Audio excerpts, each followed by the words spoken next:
लक्ष्मी देवी का बेटा उसको बहुत दिन पहले ही घर से निकाल दिया था और लक्ष्मी देवी दूसरे गांव में जाकर रहा करती थी। लक्ष्मी देवी अपना गुजारा लकड़ी बेचकर किया करती थी। एक दिन रात के समय में लक्ष्मी देवी खाना बना रही होती है, तभी उसकी पड़ोसी आकर लक्ष्मी देवी से कहती है, काकी आप बुढ़ापे में कितनी मेहनत करती हैं। चलिए हटिए, आज मैं आपका खाना बना देती हूँ। अरे नहीं नहीं बेटी, खाना बनाना एक दिन का तो काम है नहीं जो तुम मेरी रोज रोज मदद कर दोगी। अरे काकी आप चिंता क्यों करती हैं? कोई सा भी काम हो आप बस एक बार कह दीजिएगा, मैं आपका सारा काम कर दिया करूँगी। बेटी अभी इस बूढ़ी हड्डी में इतनी ताकत है कि जितना काम तुम जैसे नौजवान नहीं कर सकती उतना ये बूढ़ी हड्डी कर लेती है, अभी के टाइम में वो भी एक बार में। ऐसी बात नहीं है काकी, आपको जब भी कोई काम हो तो एक बार आवाज लगा दीजिएगा, मैं आपके यहाँ हाजिर हो जाऊंगा। ठीक है काकी, अब मैं चलती हूँ। मायावती इतना कहकर वहाँ से चली जाती है। और अगले दिन सुबह सुबह लक्ष्मी देवी जंगल की ओर लकड़ी काटने के लिए जा रहे होते हैं। तभी रास्ते में मायावती के पति रामू लक्ष्मी देवी से कहता है, अरे माँ जी, आप इतनी सुबह सुबह कहाँ जा रही हैं? अरे बेटा, जंगल की ओर जा रही हूँ लकड़ी काटने के लिए।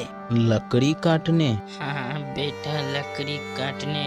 लकड़ी नहीं काटूंगी तो खाऊंगी कहाँ से? तो माँ जी फिर मैं भी चलता हूँ आपका लकड़ी काटने में मदद करने। बेटा तुम किसी का मदद करना चाहते हो तो तुम अपनी बीबी का करो, और तुम्हारा घर गृहस्थी भी है ना, इसका भी देखभाल कर लिया करो।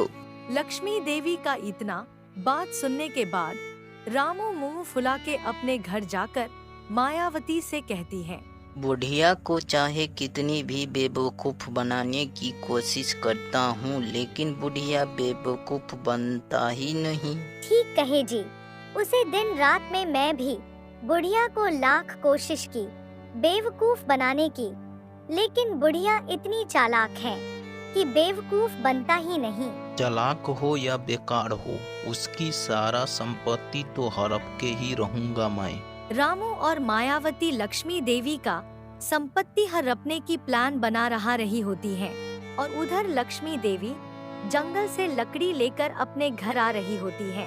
तभी उसको रास्ते में गाजर का टोकरी गिरा हुआ दिखता है और बोलते हैं, ये गाजर का टोकरी किसका गिर गया है? जिस कोई का भी हो, थोड़ी देर मैं इंतजार करती हूँ, जिसका भी होगा खुद लेने आ जाएगी। लक्ष्मी देवी बहुत देर तक इंतजार करती हैं, लेकिन गाजर का टोकरी लेने कोई नहीं आते। तो लक्ष्मी देवी गाजर का टोकरी उठाकर अपने घर ले जाती है और बोलती है, ये गाजर तो मैं कच्चा खा नहीं सकती, तो एक काम करता हूँ, गाजर का आज हलवाई बना लेती हूँ। लक्ष्मी देवी को इतना बोलते ही टोकरी में से एक गाजर इधर उधर उड़ने लगता है। यह सब देखकर लक्ष्मी देवी कहती हैं, कौन हो तुम बेटा? मैं जादुई गाजर हूँ माँ जी, आप मांगिए क्या चाहिए आपको, हम वह देंगे आपको।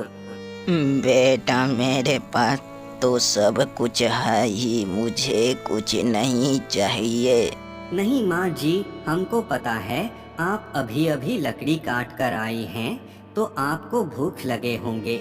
मैं आपके लिए खाना देता हूँ, आप पहले खाना खा लीजिए। नहीं नहीं बेटा, मुझे तुम्हारा खाना नहीं चाहिए। माँ जी आप डरिए नहीं, मैं आपका बेटा जैसा ही हूँ। गाजर इतना कहता ही है कि लक्ष्मी देवी के आँख से आंसू आ जाते हैं और लक्ष्मी देवी खाना खा लेती है। यह सब रामू खिड़की से देख रहे होते हैं।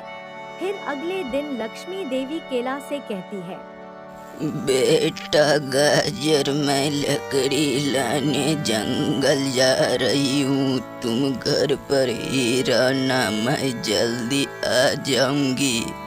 ठीक है माँ जी, आप निफिकिर होकर जाइए। गाजर इतना लक्ष्मी देवी से बोल देता है और लक्ष्मी देवी जंगल लकड़ी लाने चली जाती हैं। तभी उसका पड़ोसी रामू और उसका पत्नी लक्ष्मी देवी के घर में घुसकर गाजर को ढूंढने लगता है।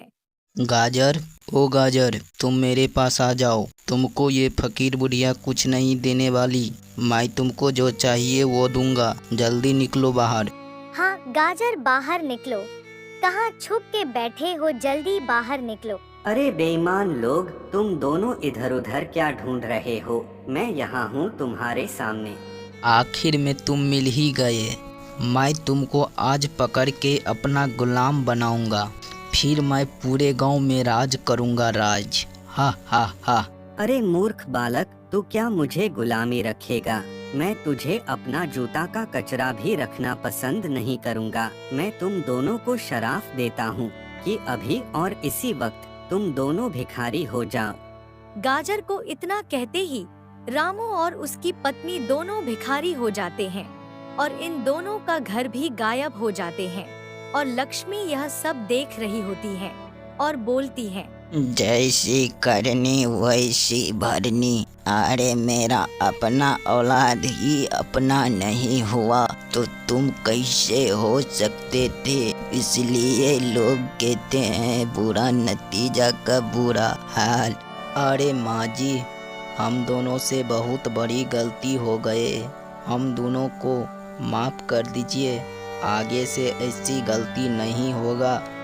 माफी? वो भी तुम जैसे गिरे हुए लोग को कभी नहीं कर सकती। और बेटा गाजर, ये समाज तुम्हारे लायक नहीं है। यहाँ से कहीं दूर चली जाओ ताकि तुमसे कोई गलत काम न करवा दे।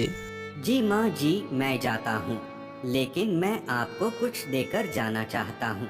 इतना कहकर गाजर लक्ष्मी देवी को एक जादुई कढ़ाई देता है और गाजर हमेशा हमेशा के लिए गायब हो जाते हैं।